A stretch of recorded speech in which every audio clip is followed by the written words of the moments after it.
so I don't forget. Welcome everybody who is there at home, and welcome to everybody here at the rec in all three rooms. I think we're sharing this on different screens. I'm setting this up right now so that you see here that it looks this way. So if you have any questions at all during the workshop, or if you have questions at home, you can put the questions in the chat or just let us know, and we'd be happy to answer those questions. We have a lot of information to cover. We'll try to go through it fairly quickly so that we can help those who need help one-on-one after the fact. And so with that, I'm not going to waste anybody else's time. You all know me. My name is Tanya Hertz. I'm director of the Rec Innovation Lab here at San Diego Miramar College. We have with us one of our favorite mentors, advisors. He's been with us since the beginning. He's he's director over at SCORE, which is this Service Corps of Retired Entrepreneurs and Executives, something like this. They dropped that brand. Oh, okay. SCORE. It's SCORE. SCORE is an amazing organization that mentors entrepreneurs, that helps people start their companies, and they help a lot through the rec here. So I'm going to pass it over to Steve Sivitz, who will share with us one of the most important things that people ask about, which is customer discovery. So welcome, Steve. Very good. Thank you all. I'm really excited to be here. I really enjoy participating and supporting the rec. As Tanya said, I've been here for a couple of years through thick and thin. It's been exciting to see the growth and the potential.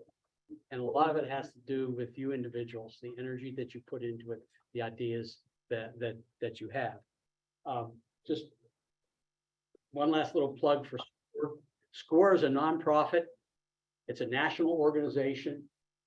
The San Diego chapter is one of the older and larger chapters, and there is free mentoring available. These are experienced business people that can help you with your issues, ideas, plans, etc.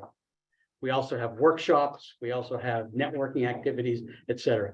If you're at all interested, please, get in touch with me. And there is no conflict between SCORE and the rec at all. I mentored a bunch of rec founders. Yep. Okay, Greenish Vibes. William Mars, I think it's Joan Collins stuff. Joan, I can't remember her last name. I can't remember. Yeah, Joan, yeah. Right, With her, yeah. Character. And my greatest one, Crumpshies. Okay, Yes. Sorry. the snack. Anyway, I'm Steve Sivitz. I've got 38 years in corporate America. Worked for some very large companies, Qualcomm, Motorola, Siemens. I've started 3 companies of my own. One of them is still active today. I've worked for intermediate companies and small companies. I've launched 15 different products in my career. And at the end of tonight, we're going to have a show and tell. You are going to see something that's more amazing than Bigfoot, the Loch Ness Monster, the Abdominal Snowman. And after tonight, you'll never see it again. You'll be able to tell your friends you saw it. They will never see it. So stick with me. Okay. So we're going to talk about customer discovery. Also going to mix in a little bit of marketing, a little bit of sales, a little bit of product management. So I tend to drift a little bit in my thought process. But as Tanya said, if you have any questions or challenges, raise your hand or just let me know. This is not a lecture. This is a workshop. It's supposed to be interactive.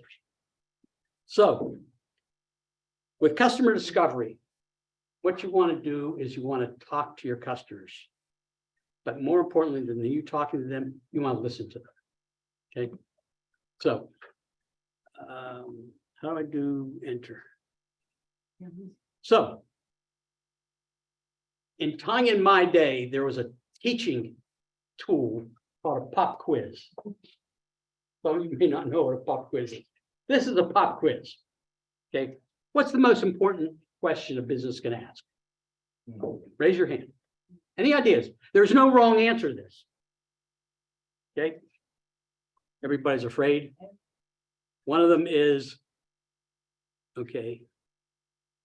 It's not showing. Yeah. It's not showing on the main screen. It's showing on the side. So one of them is, when what differentiates the products? What differentiates? Okay, the product products line? from, or the services from your competition. Okay, that's one question a business has to ask. Okay, another one. Is my financial picture good? Is it solid? Okay. If you're a nonprofit, you don't have to make money. Most of us are interested in profitable business. So you want to know, what are you measuring the right things? Okay. Are you keeping track of the right things? Your sales activities, your inventory, okay, your raw materials coming in, your customer growth. Okay. Another question. What's my value proposition? I'm presuming that you've gone through this at the rec many, many times. We actually talked about it earlier today. Okay. Is the pricing right? Okay, just another question you want to think about in your businesses. Okay. There are lots of other questions businesses need to ask. Okay. What's the most important question a business needs to ask? Anybody with a thought? Is there a need for my service? Very close. Very good. What did she say? Is there a need for my service? Wow, yeah. good question. The most important question Wow. every business needs to ask is, what problem am I solving for my customer? That's the number one question. And I will argue that with any professor, with any number of degrees or years of experience. That's the number one question. You all have to be asking that and answering it. There's two follow-on questions to that. I'm taking you down a path of customer discovery now. So the first question, what problem am I solving? Okay. The second question is, what is my solution? Okay. The third question is, what value are you providing to your customers? Okay. Three critical questions, and I don't care whether you're Apple, Pillsbury, General Motors, ABC Plumbing. You've got to answer these questions on a regular basis. Every 6 months, every 8 months, on a regular basis, because the market changes, your competition changes, your product gets obsoleted. You must answer these three questions. Let me give you an example. I have a client and she wants to start delivery of gluten-free baked goods. Okay. I said, why? What's the problem you're solving? He said, well, you can't find fresh, tasty, gluten-free baked goods. I said, okay, what's your solution? He said, well, I'm going to home bake them, all natural ingredients, gluten-free, and I'm going to offer delivery services that you get them fresh. Good solution. So what's your value? She said, oh, you're going to have a tasty cookie or a tasty cake. And I said, wrong. What's the value of providing a gluten-free baked good to your customer? Any thoughts? Nutrition. It's healthy and nutritious, saves me time, hopefully money. Good thoughts? Not right. The value to your customers, they're not going to get sick when they eat the baked good. It's the value, okay? So every product you got to think about, what is that intrinsic value that somebody gets from using your product or your service? Okay. And these three questions you constantly have to ask and answer, and you must answer them no more than 3 sentences. I've had clients that have either spent 10 minutes telling me the problem that they're solving, or they've sent me an email with 6 or 8 paragraphs. Same thing with their solution, same thing with the value. A lot of people hone in on, well, I'm going to make it cheaper. That's the value. That's a terrible value. That's the worst value you can have, is be the cheapest in the market. Worst. You will fail. I will guarantee it. So you need to answer these questions in 3 sentences maximum. And if you cannot do it, that means you don't understand your market, you don't understand your solution, and you don't understand your value. Okay? 3 sentences. And it doesn't have to be detailed. Okay? Why did somebody develop a pet rock? Very, very successful product. What do you think the problem they were solving? Too many rocks, maintenance. Okay. There wasn't a funny thing on people's desks anymore. Right. Okay, that was the problem. What's my solution? I'm going to name a rock and paint its name on it and sell it for a lot of money. What was the value? The people got a laugh out of it. The people felt good. The people used it as something to interact with. Okay, so those are the things you need to think about in your beginning of thinking about your customer discovery. The other thing, putting my marketing hat on, these 3 questions are going to help you develop your market messages and your themes that will go on your website, that will go into your elevator pitch, that will go in your sales pitch. Okay, this will help you develop your marketing strategy because you now know this is a problem. Okay, and when you do a website, how long do you think a person looking at a website takes to decide whether they can stay on the website or move to another website if they're not going to a specific website for a specific reason? How long? seconds. 30 seconds. 5 seconds, 3 to 5 seconds. Okay, so when you build a website, this is my marketing hat, this isn't customer discovery. When you build a website, you've got to get people's attention. And a lot of times I recommend to people, spit out the problem you're solving as your headline. So people can relate to it and they say, ah, I got that problem. And they search more on your website. So these 3 questions are essential to your customer discovery. And how do you answer these 3 questions? I give you the answer. It's right here. Somebody shout it out. Talk to people. You cannot do customer discovery without talking to people. You cannot. It doesn't work. And I know there's a lot of survey companies that will argue against me, etc. Okay. You must talk to people in your customer discovery. We're going to talk about what customer discovery is, but this is the fundamental element of customer discovery, is talking to people. And I'm not talking about a telephone, that you can do, but you want to do it face to face. Why? Because not only do you want to hear what they have to say, you want to watch the body language. Okay. We've all been in situations, okay? I'll go back to my dating years, which is ages ago. You know, how did I meet women that I was interested in? What did I pay attention?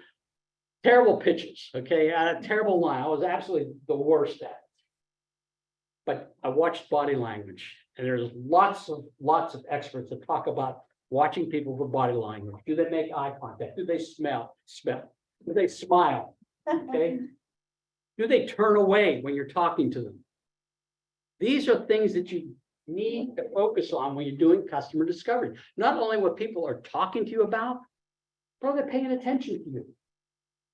Do they smile when you mention something about your product or about the problem you're dealing with?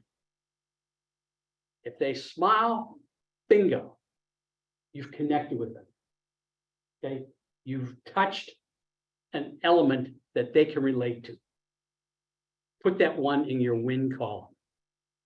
So when you think about customer discovery, and for a lot of people, it's hard. A lot of people are not real socially outgoing. They're great with their friends, established friends, families, etc. Okay. But when you think about talking to people about what problem they have, you can be very general.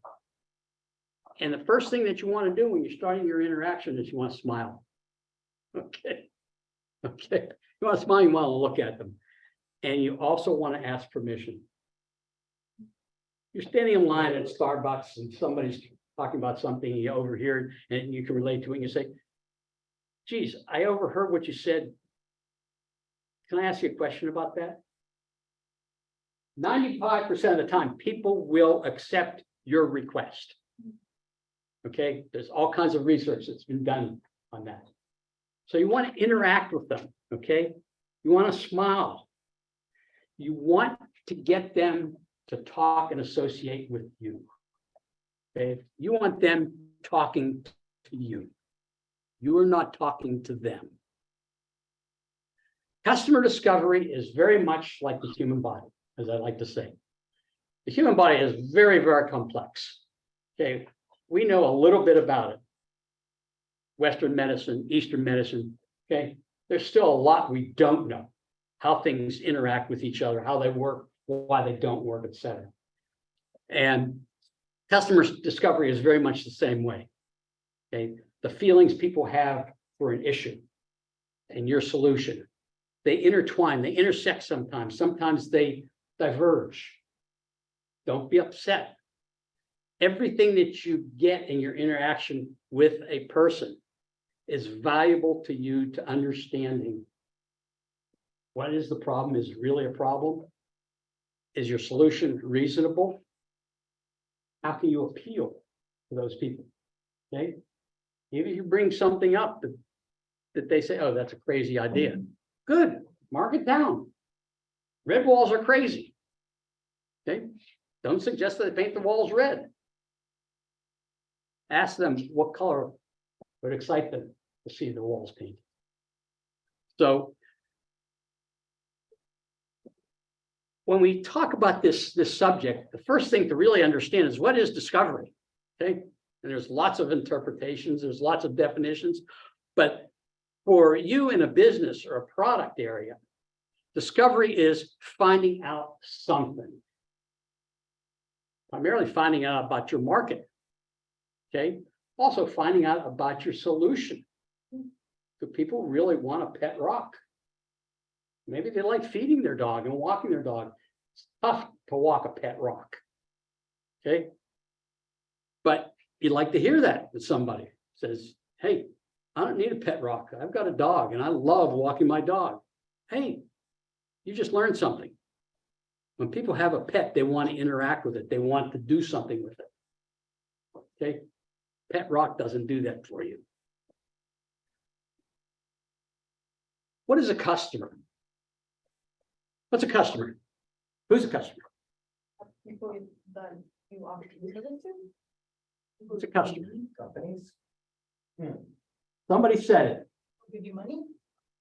Customer is the person who hands you money. Okay. That is the customer. Think about it. Okay. Now, I don't care what your service is or what your product is. Okay.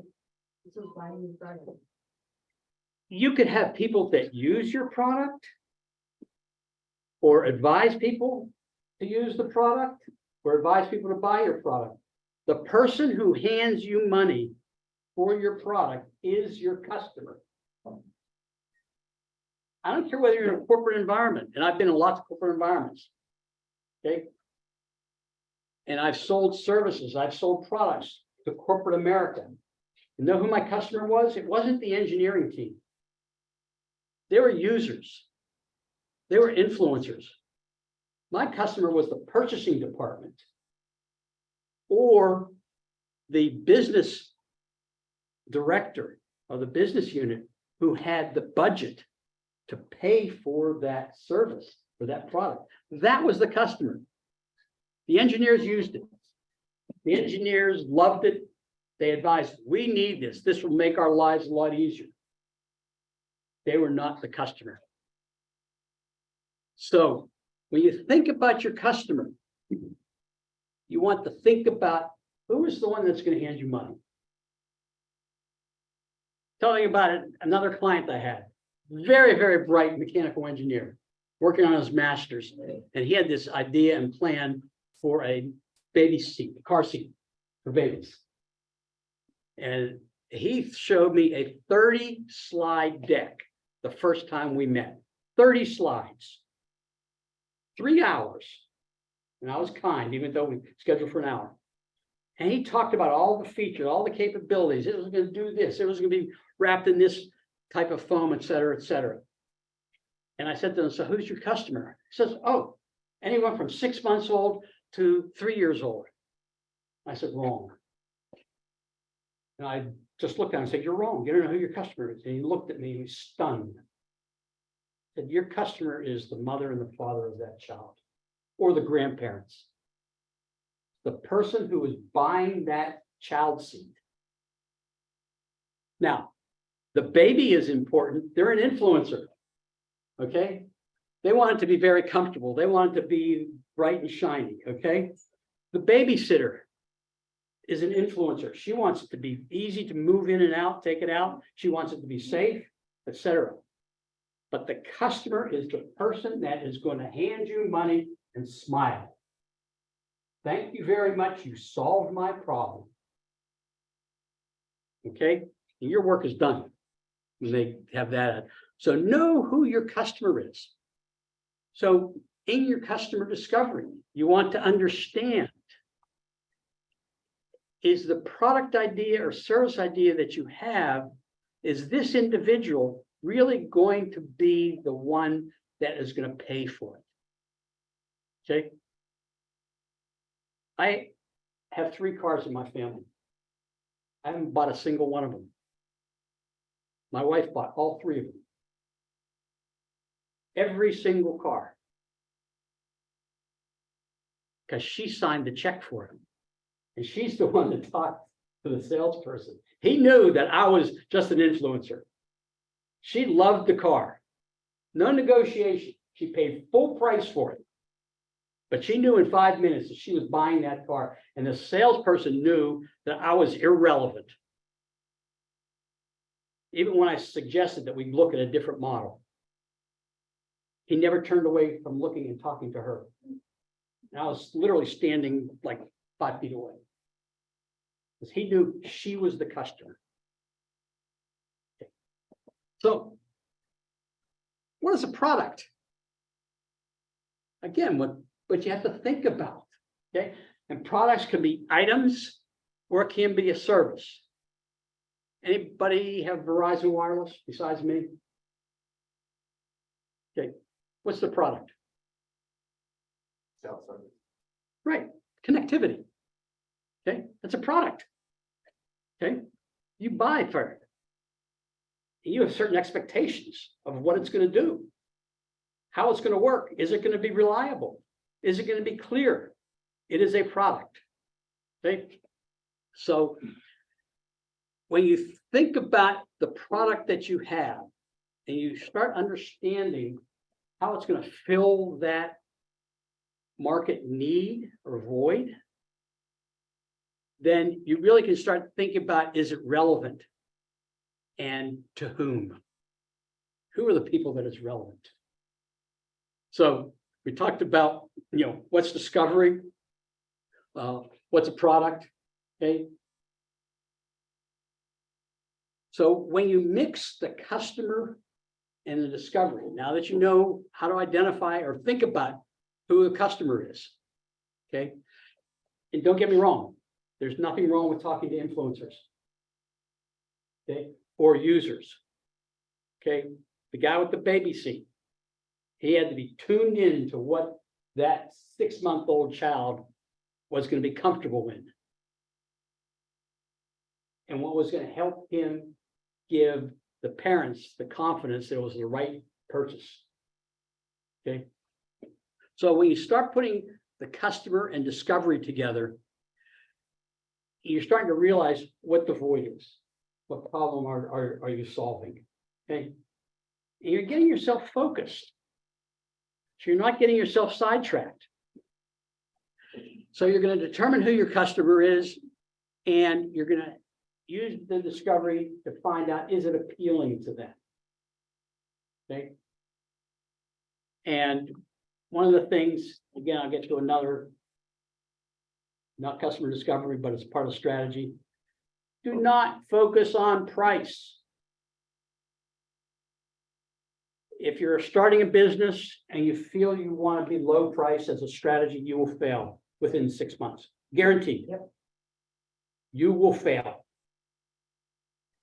What you do want to understand, and over time, is are they willing to spend a premium level for your product? You haven't yet figured out where it's priced at. Okay. And if so, how can you justify charging a premium? It gets back to the value. Remember, we said, that's the third question. Yeah. What value are you offering? You're not going to get sick eating this cupcake. For some people, that's worth $25 for one cupcake. Okay. Mercedes-Benz, they've got a waiting list, tens of thousands of people who are waiting and dying to pay $80,000 to get from point A to point B. Why? A Camry will do it for the same $40,000. But you've got a long line of people waiting to spend $80,000 to get from point A to point B. Yeah. Market the value they needed for the car. But what's the customer perception of the value?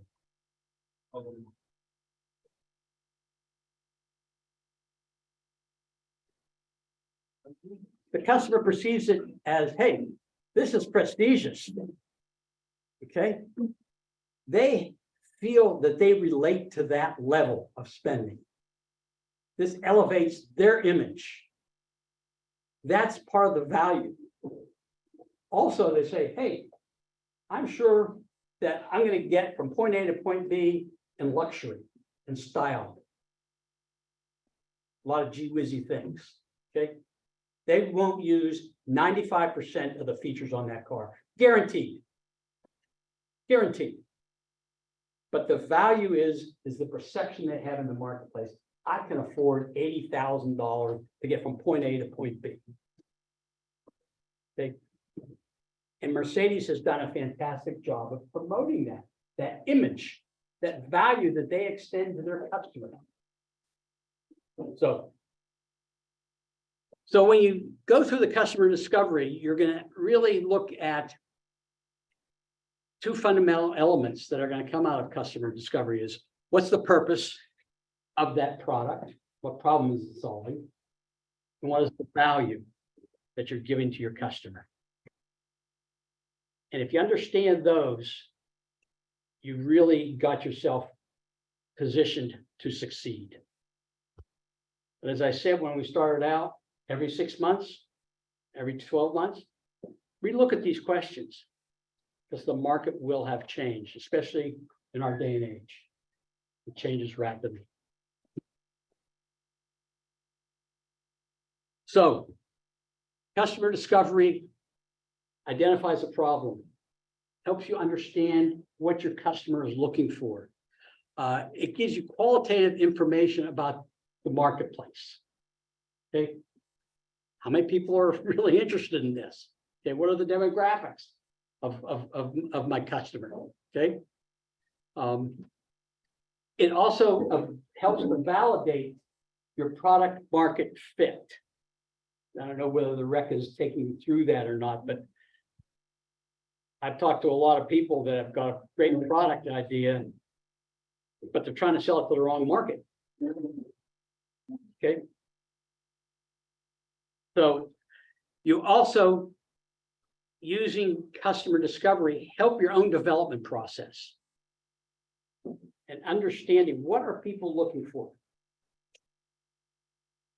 One of the things that I really counsel, startups and entrepreneurs about is don't try to do too much in your first generation product. Okay. So you want to collect ideas for your product roadmap. what's going to be the evolution of your product after the first year, the second year, the third year? And you're going to learn that from talking to customers. One of your challenges in product management is going to be, are you going to come out in your first generation product? What are the capabilities? What are the features? What are the benefits? Don't try to do everything, but use your customer discovery to understand what are people looking for. So that as your product gets old, and every product gets old, except for a bottle of water. Okay. But they do get old. Anybody drink smart water? Greatest idea, greatest marketing going on, okay? To me, it tastes like water. Okay. And believe it or not, I've drunk a little bit of it. I'm no smarter the next morning than I was when great marketing. But so somebody thought about what's the product roadmap for bottle of water. Okay. So your customer discovery is going to help you in validating what your product roadmap is. Okay. Because if you don't obsolete your own product, your competitors will. Every product has a competitor. Every product. Also, a lot of you will probably look to find funding, either to start your business or operational funding. As you continue your business, you're going to have to find money. Okay.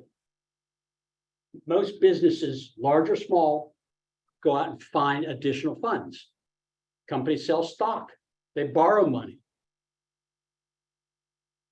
When you go out looking for funds, either to get started or to grow, you can validate your existence and your product's desirableness by being able to point at your customer discovery to your funding partners. You can tell them, I've talked to X number of people, and they said they love the idea of a pet rock, even though it doesn't do anything. They don't have to clean up after it. They don't have to feed it. They don't have to take it for a walk, but it makes them feel good. And I've got 17,223 people that I talk to that love the idea of a pet rock. So your customer discovery, take notes when you're doing it, is going to be vitally important when you go out looking for funds, that you're going to be able to tell an investor or a lender that you've talked to the market and you want to give them hard numbers and you want to give them real facts and even quotes. So that they say, you know, this person knows what they're doing. I'm going to give them money because I believe in them. They've talked to the market. So also customer discovery, you can eliminate your bad ideas. Anybody know what a VCR is? Okay. Video tape recorder. Back in the 90s, the 80s, 70s. They were incredible. 97 features. You use 3. Start, stop, and rewind. But they had 97 features. They were competing against the other manufacturers. They weren't competing for market share. Customers didn't use 97 features. They used 3. It was the biggest waste of money. Didn't help any of the VCR manufacturers that you had slow motion reverse, okay? And whatever other features they had. So when you're doing your customer discovery and you're thinking about your own product, you're going to be able to say, hey, I don't need that because nobody's asking about it. Nobody's thinking that it's of value to them. Okay. So you're making your product development plan and your marketing plan a lot simpler, a lot less complex. There are 5 phases of customer discovery. I'm not going to go through them in detail. The first one is create a hypothesis. Hypothesis is a university word for a guess. Okay, that's all. It's a fancy word.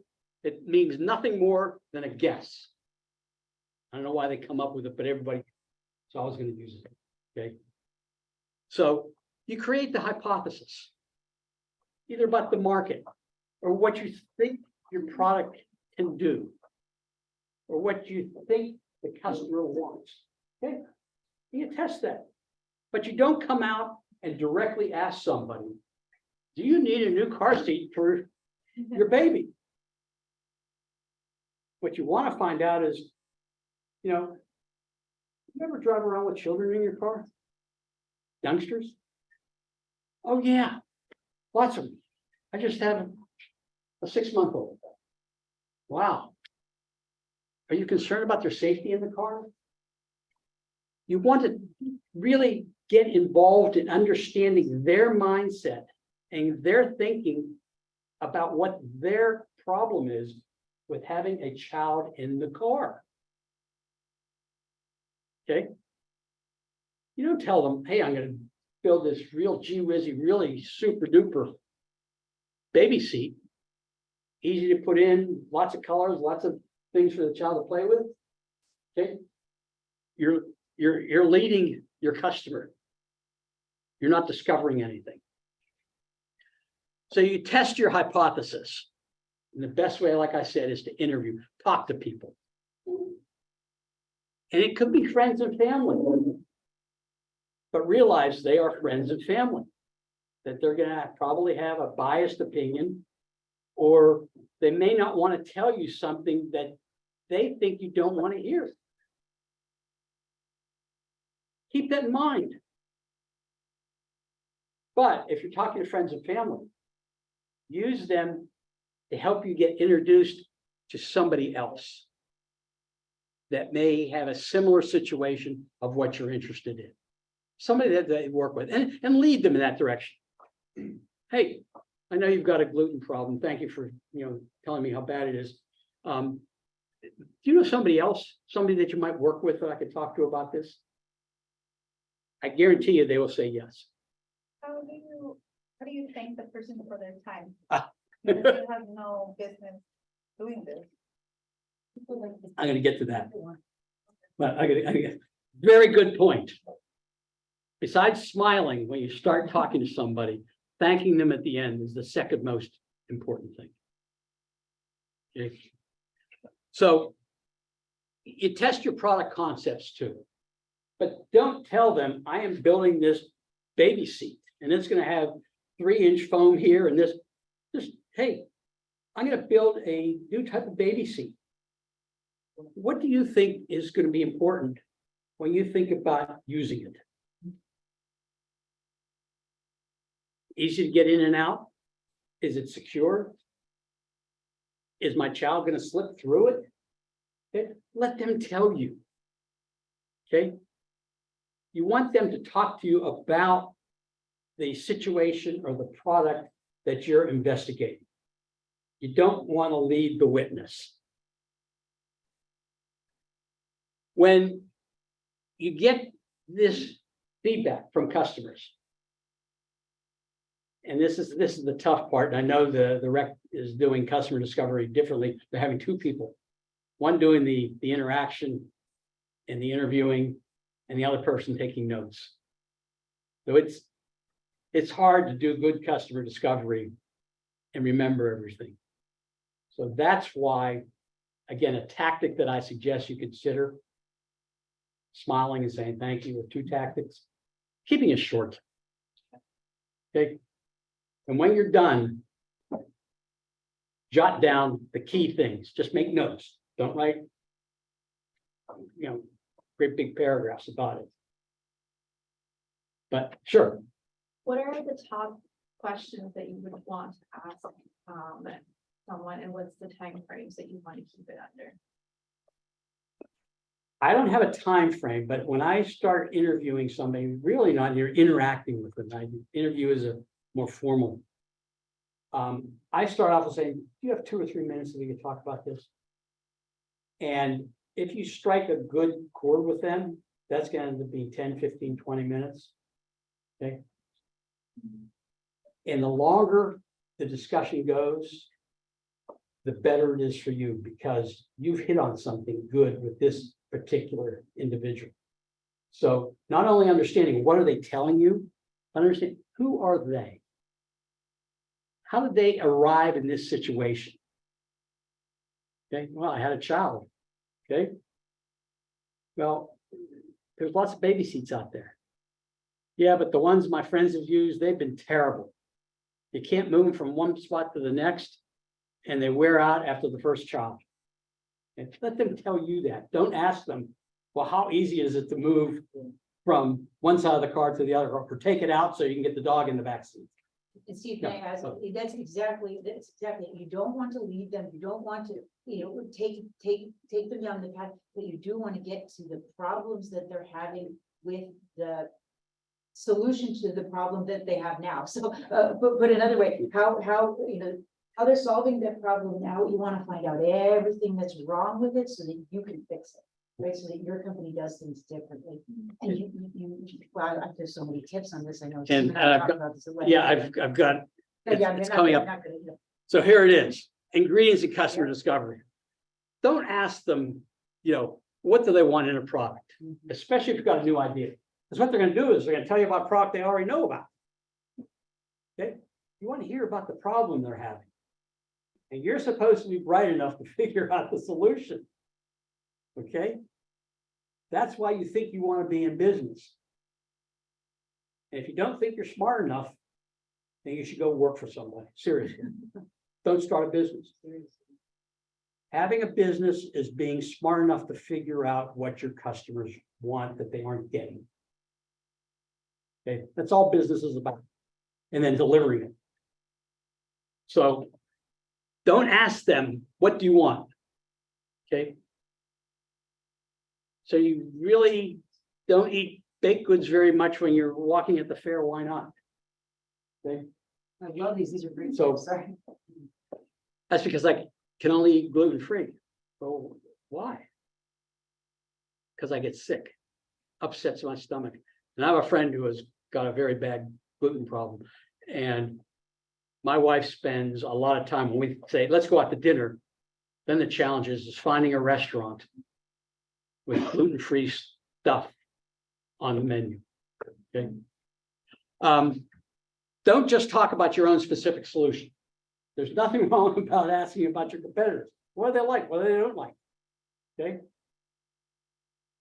There are very few innovative products that don't copy another product. Even the Rubik's Cube. Everybody knows what a Rubik's Cube is?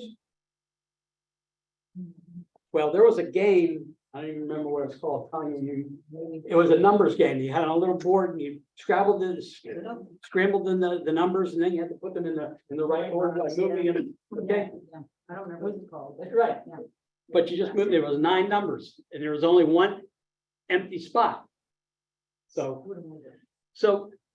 if you can, you get to understanding what their problem is, and you ask them, well, what other solutions have you tried? Okay, well, haven't you tried,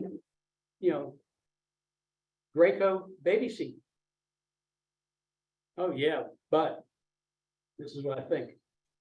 Too hard to get in and out, okay? Or it wears out. After 6 months, I had to buy a second one.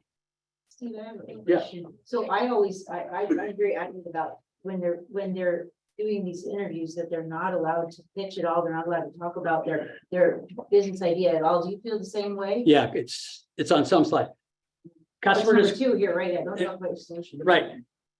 Customer discovery is not a time for a sales pitch. Okay, And if you talk about your idea, it ends up becoming a sales pitch, whether you want right, to. yeah, so customer discovery is trying to understand things about the customer, about the problem and your idea.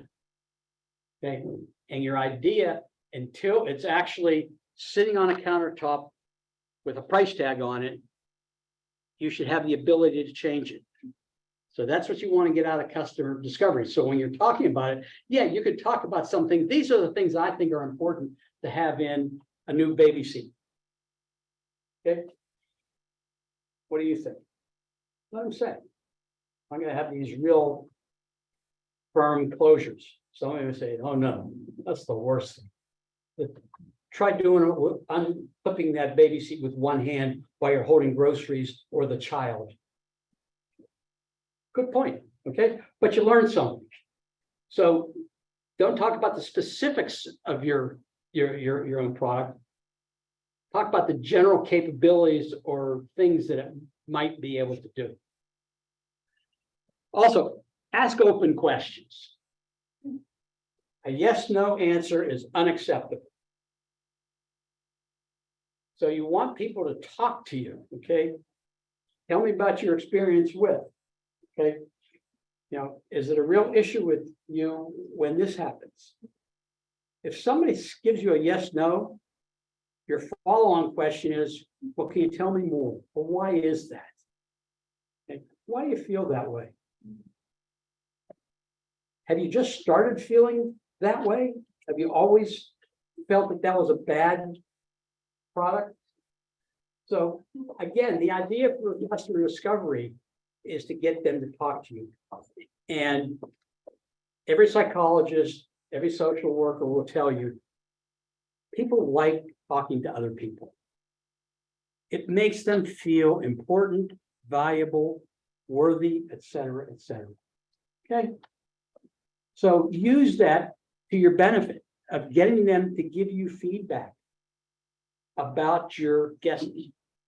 And they're just guesses right now. Like I said, listen more than you talk. Okay. And then my final point, and someone brought it up before, thank them when they're done. And what I frequently do is when you're done, that this has been very valuable to me. I really appreciate it.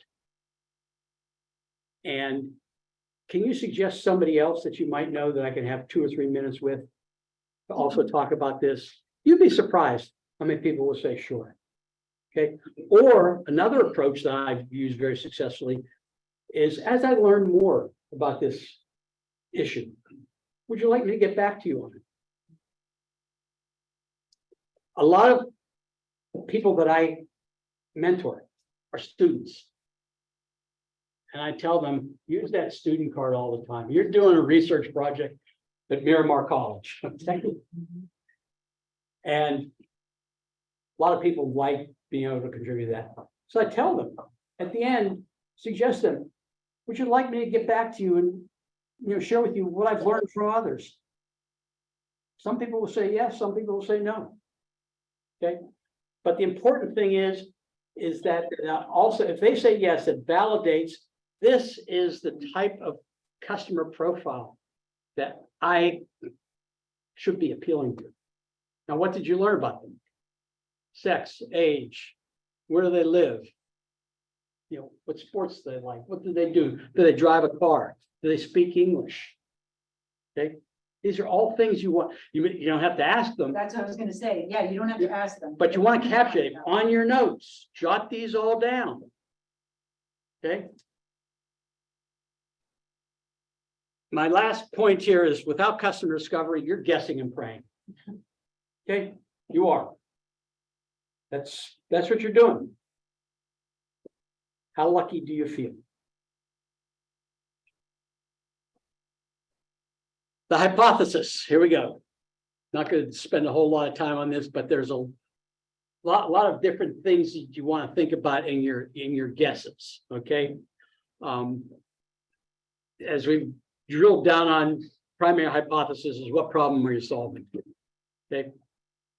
Don't ask what you think, is this a problem for you? Let them tell you what their problem is. When you put a child in the car, what are you thinking about? Can I share these slides with them maybe? Sure. Okay. Yeah, absolutely. Yeah. The solution hypothesis, Tanya and I have talked about, you don't want to tell them I'm building this or I'm baking this, but you want to get a sense as to, okay, do you really need a new car seat? Okay. Do you really need another pet rock? Okay. Try to get a sense of, is the product idea that you're considering going to be something that they feel is going to be suitable for their situation that they've described to you, okay? Price hypothesis. Okay, we talked a little bit about this. This is a selling symposium, which I also do a lot of workshop. Your customer discovery is not going to give you the price point you should be at. It's going to give you a general feeling of, do you want to be at the dollar level, the $5 level, the $50 level, the $1,000 level, okay? Yeah, sure. So if you ask them how much it costs, does that really validate where your starting point is? No. Because, oh, okay. No. A lot of things go into your pricing strategy. Like I said, now I've got my product management and sales. Your pricing strategy is going to be based upon about 15 or 20 different things. What they say, they're, I'm sorry, I didn't- No, I was gonna say, what they say they wanna pay is not really. right. You haven't. So what I was going to also say is that there are so many things that go into a pricing strategy and decision that it's somewhat irrelevant what they think they would pay for that. You haven't given them the value proposition also. You are going to just have this image about you. When you step out of that $80,000 Mercedes at McDonald's, everybody's going to turn and look at you. What are you doing in McDonald's driving an $80,000 car? Okay. So your pricing hypothesis is more along the lines of, is this something that could be an impulse purchase, which probably means it's going to be, quote, low price. And I have no idea how to define low priced because I don't know what the product is. I don't know what the market is. Is this something that somebody is going to pay for and they own it? Or like my friend who's got a Verizon subscription, he's going to pay every month. Just keep on paying. And I'll bet you've been a Verizon customer for 12 or 15 years. Probably longer, yeah. Okay. Why? Great service. Great service. The value's there. You trust it. And it's a pain in the neck to switch. That's part of the value proposition that they have instilled in you. So I don't know if that answers your question about pricing, but you want to get a sense of where this could be priced. And especially if you talk to them about other competitive products. First thing you're going to do is you're going to go home, you're going to do a search, find out where those things priced at. Okay. So pay to ask how much they're paying for the product they're purchasing, or. Oh, you can ask. Yeah. And that hypotheticals, the way you asked was a non-hypothetical. You asked a direct question. Yeah. What are you paying for something now? Those are good. You never want to ask hypotheticals. How much would you pay? Would you pay? What Yeah. would you do in a fantasy world? You never want to know that. Yeah, 'cause there's to Tanya's point, there's too much that you're going to fold into your solution that is going to help give you a better price point. But yeah, what are you paying for that Graco car seat now? Okay. Your go-to-market hypothesis. A lot of things we haven't talked about. And this is my marketing pitch, product management pitch. Okay, how are you going to sell it? Are you going to go door to door selling gluten-free baked goods? Okay, are you going to have a distribution network? Okay, or are you going to be Mary Kay, a marketing pyramid? So these are other things that you think about when you're talking to people about saying, well, when you're looking to solve that problem, where would you go to get the solution? Okay.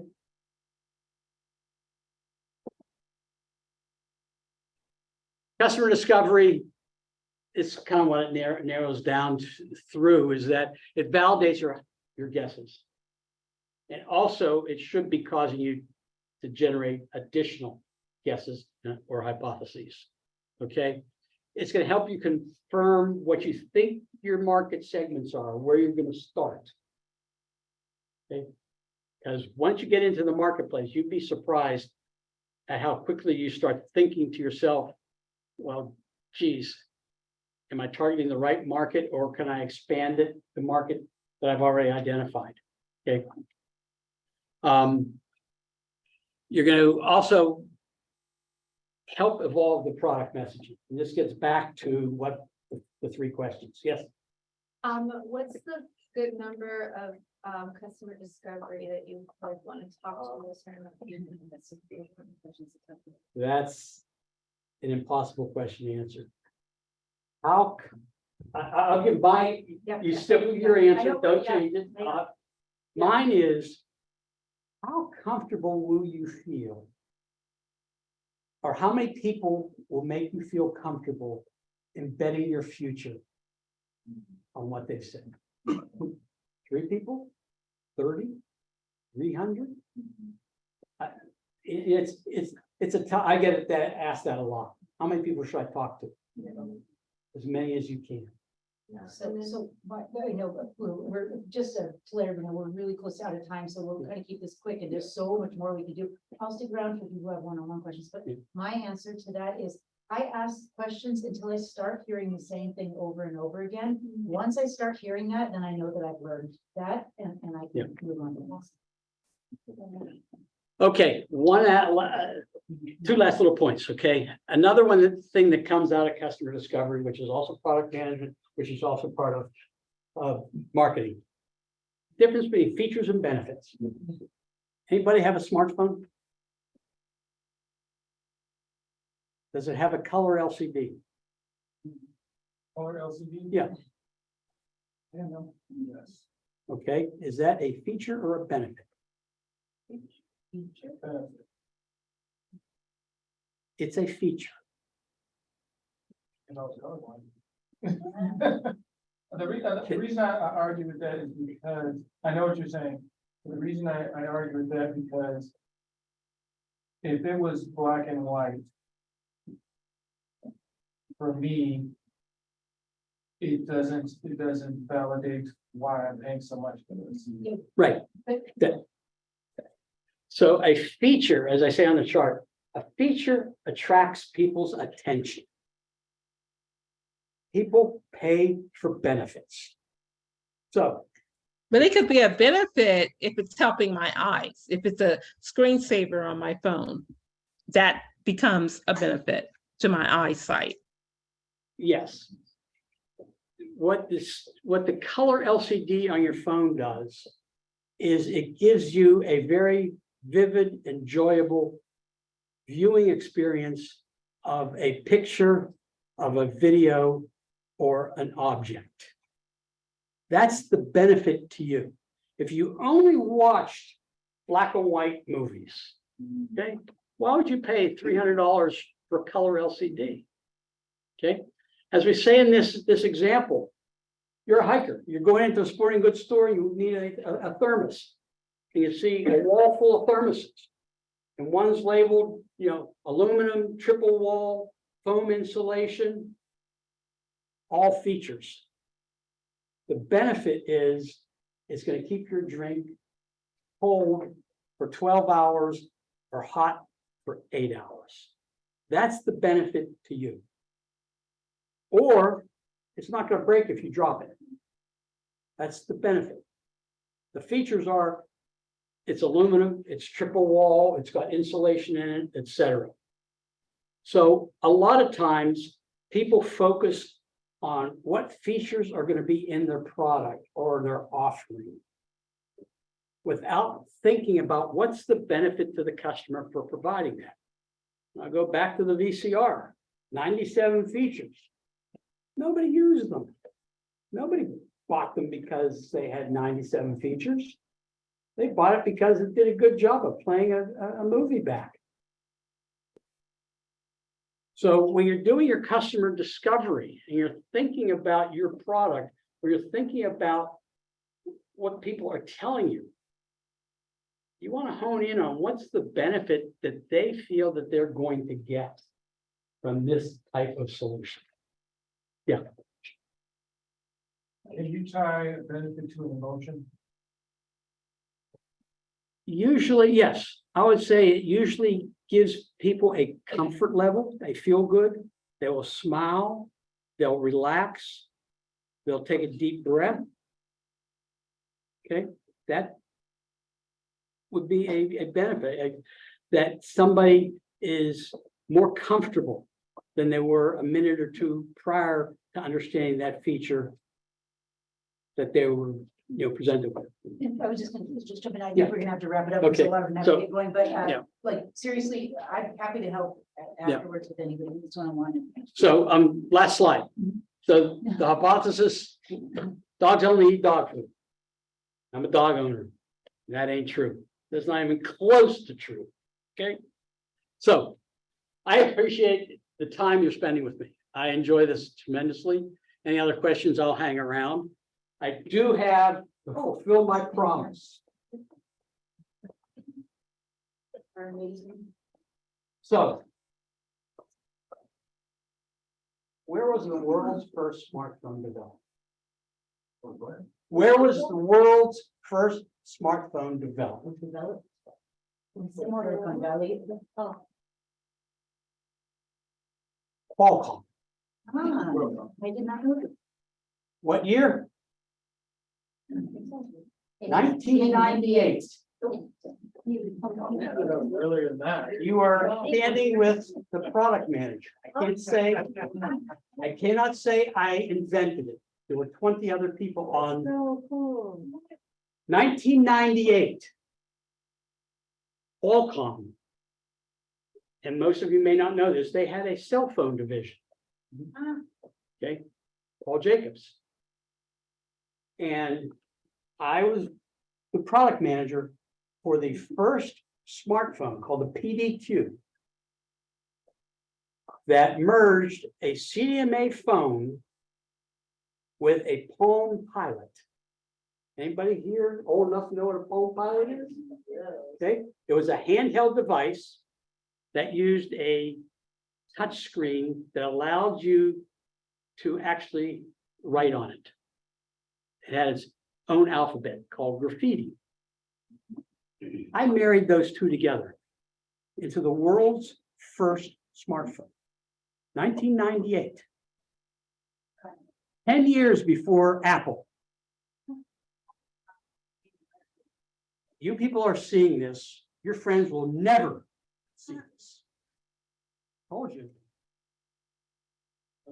Bigger than the abdominal snowman or Bigfoot.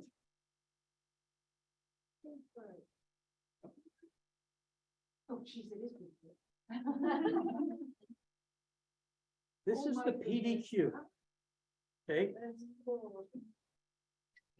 this was in the days when high-speed data was dreamed to be 64 kilobits a second. Dreamed to be. You possibly could get 19.2. But I was the product manager for this. This was a great technical achievement. Total business failure. Oh, no. No customer discovery. Paul Jacobs was a technology nerd, probably still is. He loved technology. Okay, and we thought this up of marrying the Palm Pilot. This is the screen that you could do graffiti on, write words on using graffiti. Graffiti was a process of writing a letter without picking up the stylus. Okay.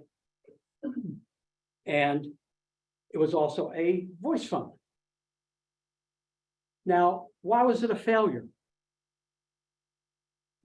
Didn't know they wanted it yet. People didn't know they wanted it. 64 kilo. Cellular service providers were worried about voice quality and coverage. 1998, if you drove from San Diego up to Sacramento through the Central Valley, you didn't have coverage the whole route. They were focused on voice service. They had no idea. There was no applications. There was no problem to be solved with a device that you could load third-party applications on and do other things besides talk on the phone with it. Okay, so I did no customer discovery. The term didn't even exist in 1998. Didn't exist. So from a business perspective, it was a failure. Even though I sold the Sprint and wasn't US West, I forget who, it was, Pac Bell. Okay, so the point that I'm trying to make, is that there are some great product ideas that don't really solve a problem. Therefore, they're nothing more than a museum piece. Now, having said that, Qualcomm went on to a second and third generation. They also worked with the carriers and third-party app developers to develop the need. Why did people need to have data services? Okay. And they spent years working on that. Then Apple came along and blew everybody out of the water. So that's my show and tell. Well, thank you so much. Hi, everyone. Like I said, we'll stick around here.